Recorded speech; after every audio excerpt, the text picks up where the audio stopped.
Here's something that I find to be funny. This is according to the Washington Examiner. This was posted by Jack Burrow, who's a breaking news reporter. Now, this article is entitled, Tudor Dixon lashes out at Michigan Republicans after underperformance in elections. Well, let me just start out by saying, Tudor, you, the 90% of your campaign was about criminalizing women who have abortions and also criminalizing the doctors who perform the abortions.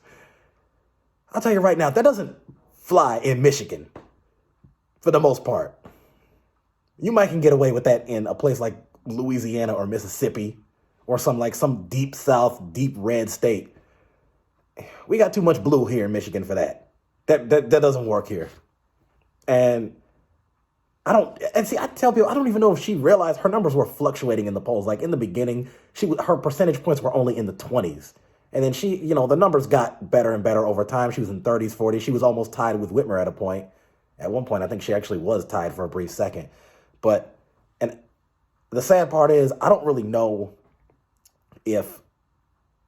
was she saying those things because she actually believed it at heart, or was she just only reading out of the MAGA handbook? Was she just saying what Trump and McConnell told her to say, or did she actually think this? So this one right here is just over a minute long. So listen to this. Michigan gubernatorial candidate Tudor Dixon spoke out against the leadership of the Michigan Republican Party after she was defeated by Governor Gretchen Whitmer. Dixon tweeted a synopsis, which was allegedly from the Michigan Republican Party. Let me pause it right there for a second. So here's what she tweeted. She said, "It's easy to come out and point fingers now, but the truth is they fought against me every step of the way and put the entire ticket at risk. We need fresh leadership at the Michigan GOP, or Republicans will never have a voice in Michigan again."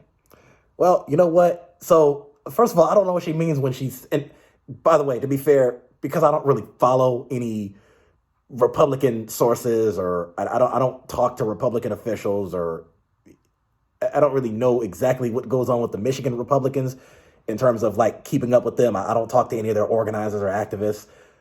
But first of all, she got nominated. So it's not like there was zero chance that she could win.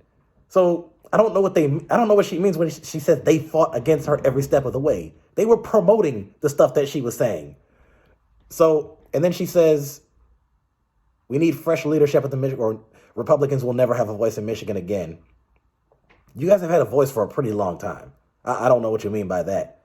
We had a Republican governor here. He was governor for 12 years. That was John Engler, who was governor from 1990 to 2002. And then you had Snyder from 2010 to 2018. And throughout both of those times, and also I think throughout the time of Jennifer Granholm and the first half of Whitmer, that the Republicans had the state Senate and the state House since the 80s. Most sources were saying that this is the first time Democrats had won the full Michigan legislature since like 1985 or something like that. So they've had a voice here for quite a while. I don't know what she means. Again, it's ridiculous. This is hilarious. But you know what? It gets even better. It gets even better. Listen to this. Assessing the reason the party lost the election, she claimed that they, quote, fought against her every step of the way. Dixon placed the blame for Republicans' abysmal night in the Great Lakes state on party leadership, losing to Whitmer by nearly 10%. The party lost control of the state Senate for the first time since the 1980s. Dixon's loss was part of the GOP's lackluster performance in races nationwide. Republicans' underperforming has led to scrutiny of party leaders and other key figures, such as former President Donald Trump. Trump endorsed over 330 candidates, held 30 rallies, and raised millions of dollars over the course of the midterm elections. The former president intended to use the election results to strengthen his position within the party by delivering wins for the candidates he endorsed. But with the party's underperformance, there appears to be growing frustration at the former president for endorsing what many see as a slate of bad candidates. Earlier this week, Trump slammed Senate Minority Leader Mitch McConnell as a, quote, lousy leader in an interview with Fox News Digital. Okay, let me pause it right there. So there's a little bit to break down right there. They just now realized that these candidates that Trump endorsed were lousy candidates.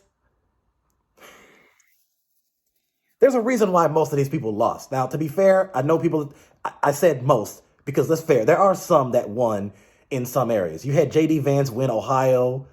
You had Ron Johnson win Wisconsin. Of course, he was an incumbent senator, so I mean, that was a tough battle anyway. But J.D. Vance was basically more of an unknown. You had there were some that won areas. But another reason why Tudor lost is because, first of all, Tudor, look, when you sit there and say that Gretchen Whitmer was hurting small businesses, well, first of all, most people are seeing that she's been investing more and more money to help small businesses. When you say that she's not doing anything about housing or affordable, she's invested money into building more apartments and condo complexes and built more houses. And also, let's not forget that tasteless joke that you made when you said, well, for somebody who has almost been kidnapped, she sure loves holding business people hostage. You think that was going to win you the election? You don't realize that conservatives even looked at that and said, ugh, I don't know about that one. And it's like, you can't blame, and listen, I blame the entire Republican Party for many things, but when you guys don't even have a guts to just stand up to your people and just say, hey, some of these statements are wrong or some of these actions are wrong, there are many, many ways in which Donald Trump and Mitch McConnell have screwed the Republican Party. And a lot of them are just too stupid to see it. And I'm not even saying I care that much because that helps us. So I like it when they screw the party. That's pretty much the only good thing I can say that they're doing right now. Listen to this. Following results for Republicans could also have consequences for leadership. Some are already pointing blame at House GOP campaign chief Tom Emmer and questioning Minority Leader Kevin McCarthy's ability to govern the GOP conference. Trump suggested he would announce his third run for president this week. However, it's unclear if those plans are set to move forward and how Trump will try to spin the election results into a winning narrative. Okay, and another point I want to make too is this. Just in case I didn't throw it out there, but I'm throwing it out now. You can pull up articles. Mitch McConnell said that he wants the Republicans to run a policy-free campaign in 2022. How does that get voters? I mean, we know how it gets like the true red, the deep MAGA crowds and all that. We know it's going to get them. But if you're talking to an average citizen, an average voter who's not a political junkie, and this person asks you, hey, why should I vote for you? It doesn't matter. Just, I intend to run this policy or this campaign policy free. And that's really all there is to it. That's it. But then go ask the opponent.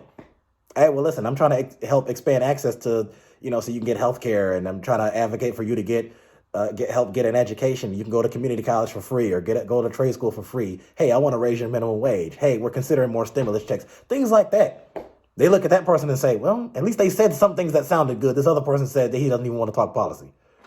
That's funny, though, because I thought that Republicans, that was their thing. They always said talk policy. And now here you got Mitch McConnell, who's a top Republican, who is telling the Republicans to not talk about policy. Maybe he isn't as smart as I thought. Smarter than Trump any day, but he may not be that bright. So, I mean, listen, this is what I tell Democrats. Let's not complain too much about a lot of things that Republicans are saying and doing, because they are screwing themselves. And when they screw themselves, that helps us. And now, as you can see, Trump is massively dividing his own party, even more so than he did in 2016 and 2020. Sam Cedar, who's a liberal podcaster that I listen to, he made a really good point during the 2016 elections. He said that Donald Trump is bad for the Republican Party, whether he wins or loses. That turned out to be true, because when he won in 2016, yeah, it was good for Republicans for that split second, and just because they were so happy that Hillary lost. But then as time went on, they realized, oh, this guy's divisive and he's disastrous and he's embarrassing and he can't shut up. So it turned out to be bad in the long run. And then he lost in 2020 and he costed them the House and the Senate, even though they still kept the Supreme Court. So yeah, he was bad for Republicans no matter what he was doing. Their best bet was to really just to tell Trump to basically give him the finger and tell him to buzz off. So you let this guy screw your party, and then you let McConnell top that by screwing it even more. So Democrats, listen, let these people fight. Let the wolves fight. Let the animals kill each other. Let them tear themselves up. So again, I'm just throwing that out there. That's why Tudor Dixon lost. That's why Dr. Oz lost. That's why Lauren Boebert almost lost. I think they're still counting a number, and she may be on track to win at this point.